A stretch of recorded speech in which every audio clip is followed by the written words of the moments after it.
ಒಬ್ಬರು ಬಾಬಾಜಿ ಹೇಳಿದ ಕತೆ. ಅಪಾರವಾದ ಸಂಪಾದನೆಯನ್ನ ಮಾಡಿಟ್ಟಿದ್ದ ಅಪ್ಪನಿಗೆ ಒಬ್ಬ ಮುದ್ದಿನ ಮಗನಿದ್ದ. ಹಣ ಸಂಪಾದಿಸಲೇಬೇಕಾದ ಪ್ರಮೇಯವೇ ಇರಲಿಲ್ಲ. ಮಾಡಲು ಹೇಳಿಕೊಳ್ಳುವಂತ ಕೆಲಸವೂ ಇರಲಿಲ್ಲ. ಹಾಗಾಗಿ ಆತ ಸೋಂಬೇರಿ. ಕೇಳಿದ್ದೆಲ್ಲ ತಕ್ಷಣ ಪಡೆದು ಅಭ್ಯಾಸ, ಸಿಗದಿದ್ರೆ ಕೋಪ. ಆರಾಮವಾಗಿ ಕಾಲವನ್ನ ಕಳೀತಾ ಇದ್ದ. ನಮಸ್ಕಾರ, ಕೇಳ್ತಾ ಇದ್ದೀರಾ ಅವಿಭಾಜಿತ ಪಾಡ್ಕಾಸ್ಟ್. ನಾನು ಸಂಕೇತ್ ಭಟ್. ಒಮ್ಮೆ ಯಾರೋ ಇವನನ್ನ ಚೇಷ್ಟೆ ಮಾಡಲು, ನಿಮ್ಮ ಹೆಂಡತಿ ಉದ್ಯಾನವನದಲ್ಲಿ ಅವಳ ಪ್ರೇಮಿಯೊಡನೆ ಸಲ್ಲಾಪ ನಡೆಸ್ತಾ ಇದ್ದಾಳೆ, ನೀವಿಲ್ಲಿ ಸುಮ್ನೆ ಕುಳಿತಿದ್ದೀರಲ್ಲ ಎಂದರು. ಇವನಿಗೆ ತುಂಬಾ ಸಿಟ್ಟು ಬಂತು. ತಕ್ಷಣ ಕೈಯಲ್ಲಿ ಕೋವಿ ಹಿಡಿದು ಉದ್ಯಾನವನದ ಕಡೆ ಧಾವಿಸಿದ. ಉದ್ಯಾನವನವೆಲ್ಲ ಶೋಧಿಸಿದ. ಎಲ್ಲೂ ಇವನ ಹೆಂಡತಿ, ಅವಳ ಪ್ರೇಮಿ ಕಾಣಿಸ್ಲೇ ಇಲ್ಲ.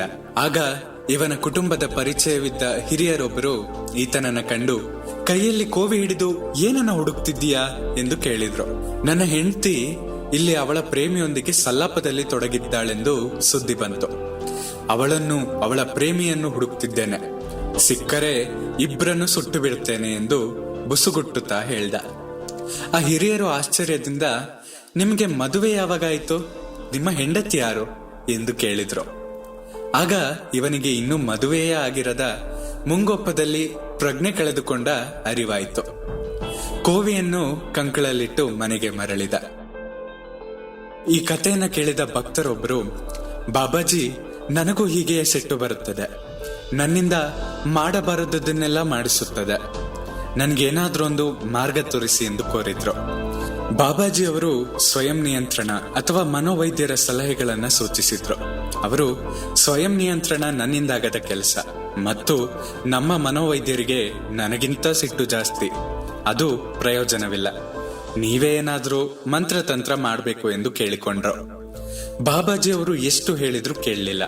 ಆಗ ಬಾಬಾಜಿ ಅವರು ಸ್ವಲ್ಪ ಯೋಚನೆ ಮಾಡಿ ಭಕ್ತರ ಉಂಗುರವನ್ನ ಕೇಳಿ ತೆಗೆದುಕೊಂಡ್ರು, ಕಣ್ಣಿಗೊತ್ತಿಕೊಂಡ್ರು.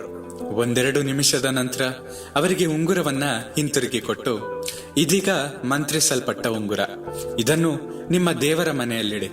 ನಿಮಗೆ ಸಿಟ್ಟು ಬಂದಾಗ ದೇವರ ಮನೆಗೆ ಹೋಗಿ ಈ ಉಂಗುರಕ್ಕೆ 10 ಸಾರಿ ಸಾಷ್ಟಾಂಗ ನಮಸ್ಕಾರ ಮಾಡಿ. ಈ ಉಂಗುರ ಎಲ್ಲ ಅನಾಹುತಗಳನ್ನ ತಪ್ಪಿಸುತ್ತದೆ ಎಂದು ಹೇಳಿ ಕಳುಹಿಸಿದ್ರು. ಭಕ್ತರು ಸಂತೋಷದಿಂದ ಹೋದ್ರು. ಅಲ್ಲಿದ್ದ ಮತ್ತೊಬ್ಬರು, ಮಂತ್ರದುಂಗುರಕ್ಕೆ 10 ಸಾರಿ ನಮಸ್ಕರಿಸಿದ್ರೆ ಅನಾಹುತ ಹೇಗೆ ತಪ್ಪುತ್ತದೆ ಎಂದು ಪ್ರಶ್ನಿಸಿದಾಗ ಬಾಬಾಜಿ ಅವರು ಹೇಳ್ತಾರೆ, ಸಿಟ್ಟು ಬಂದಾಗ ಅವರು ದೇವರ ಮನೆಗೆ ಹೋಗಿ ಉಂಗುರವನ್ನ ತೆಗೆದು ಅದಕ್ಕೆ 10 ಸಾರಿ ಸಾಷ್ಟಾಂಗ ನಮಸ್ಕಾರ ಮಾಡಿ ಹಿಂತಿರುಗಿ ಬರಲು 10-15 ನಿಮಿಷ ಬೇಕಾಗುತ್ತದೆ. ಅಷ್ಟರಲ್ಲಿ ಅವರ ಕೋಪದ ತೀವ್ರತೆ ಕಡಿಮೆಯಾಗಿರುತ್ತದೆ. ಸಹಜವಾಗಿಯೇ ಅವರಿಂದ ಏನಾದರೂ ಅನಾಹುತವಾಗುವುದು ತಪ್ಪುತ್ತದೆ. ಇದರಲ್ಲಿ ಯಾವ ಮಂತ್ರವೂ ಇಲ್ಲ, ತಂತ್ರವೂ ಇಲ್ಲ. ಹೌದು, ನಾವು ಸಿಟ್ಟು ಬಂದಾಗ 1-5 ನಿಮಿಷ ತಣ್ಣಗಿದ್ದು ಯೋಚಿಸಿ ಕೆಲಸ ಮಾಡಿದ್ರೆ ಮಂತ್ರದುಂಗುರ ಬೇಕಾಗಿರುವುದಿಲ್ಲ ಅಲ್ವಾ? ನಿಮ್ಮ ಅನಿಸಿಕೆಗಳನ್ನ ನನ್ನ ಬಳಿ ಹಂಚಿಕೊಳ್ಳಿ. ನಿಮ್ಮ ಪ್ರೀತಿ ಹಾಗೂ ಪ್ರೋತ್ಸಾಹ ಸದಾ ಹೀಗೆ ನನ್ನ ಮೇಲೆ ಇರಲಿ. ಸದಾ ಕೇಳ್ತಾ ಇರಿ ಅವಿಭಾಜಿತ ಪಾಡ್ಕಾಸ್ಟ್. ನಾನು ಸಂಕೇತ್ ಭಟ್. ಧನ್ಯವಾದಗಳು.